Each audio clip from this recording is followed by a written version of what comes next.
Today on Rappler.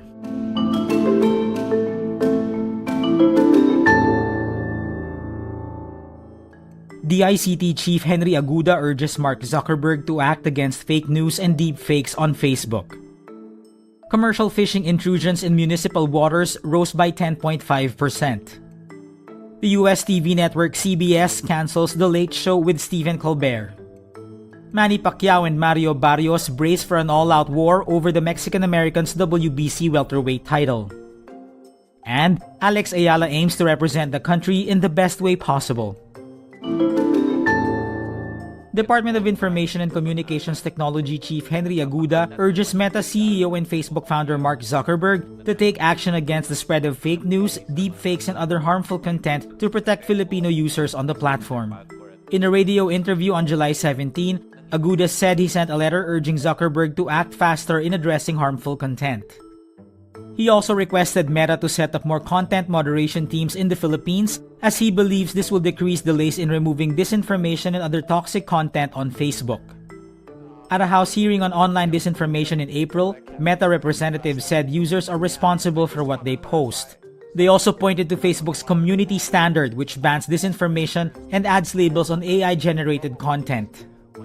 Aguda says that if Meta and Zuckerberg failed to act on harmful content, the government might consider suspending Facebook in the country. Rappler has reached out to Meta for comment.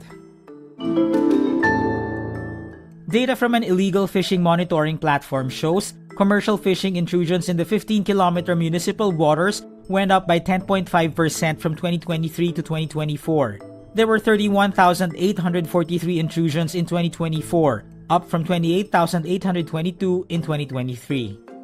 Conservation group Oceana Philippines says most of these were seen in key areas like Zamboanga City, Cuyo, Palawan, San Pascual, Masbate, Tongkil, Sulu, Languyan, Tawi-Tawi, Pagbilao, Quezon, and Carles, Iloilo. Oceana Vice President Rose Liza Eisma Osorio says, quote, "Our fishing communities, already among the country's poorest, now face emptier seas and shrinking livelihoods due to rampant illegal commercial fishing." A bigger concern is the 5% drop in the total fisheries output in 2024. The Philippine Statistics Authority reports maritime municipal fisheries were hit hardest, falling by 8.8% from 879,960 metric tons in 2023 to 802,770 metric tons in 2024. The PSA adds that the 2024 fisheries output was the lowest since 2005. Senator Kiko Pangilinan filed a resolution on July 8 urging the Senate to investigate the impact of allowing commercial fishing companies to operate in municipal waters. CBS Network announces The Late Show with Stephen Colbert, the most watched late-night show on US television and known for its satire of President Donald Trump, will end in May 2026. The show will be retired after 10 years on air. I'm not being replaced. This is all just going away. CBS says in a statement, quote, "This is purely a financial decision against a challenging backdrop in late night. It is not related in any way to the show's performance, content, or other matters happening at Paramount." Paramount Global, the parent company of CBS, is seeking approval from the U.S. Federal Communications Commission for an $8.4 billion merger with Skydance Media. This month, Paramount agreed to settle a lawsuit filed by Trump over an interview with Kamala Harris aired in October. Meantime, a Reuters poll shows President Trump's approval rating on immigration dropped to 41% in recent weeks, the lowest since he returned to the White House.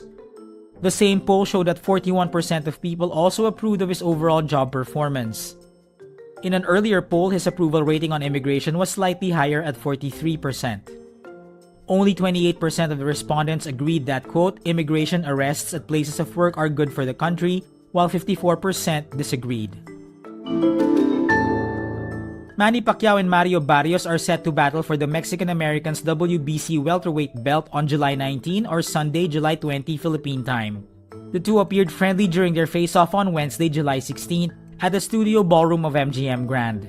Pacquiao was warm and cordial when he looked up to Barrios, who is 6 inches taller at 6 feet. At 46 years old, the Filipino icon had been through 72 ring wars. For 24 years, I cannot imagine that I'm still fighting here in this arena. I've been at challenges for many times, and the same feeling. Like I'm excited, excitement that to get the belt, to win the fight. Barrios, age 30, says he's ready for the war.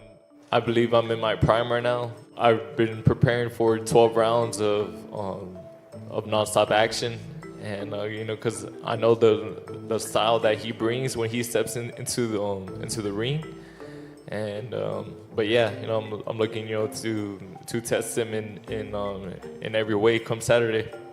Log on to Rappler.com for our coverage of the fight.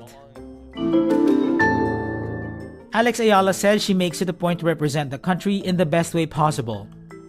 I do my best to behave as well as I can because I know that, especially in the international tennis scene, I'm kind of what comes to mind when they think of Filipinos. So I really do my best. I know that a lot of people a lot of the youth look up to me, and I just want to represent us in a way that Pinoys would be glad to be represented. There's always going to be a flag next to your name. It's always going to relate to your identity. So I think it's so important, and it's a part of loving yourself is loving where you come from and being proud of it. Eala put the Philippines on the tennis map as she enjoys what has been a historic year in her career.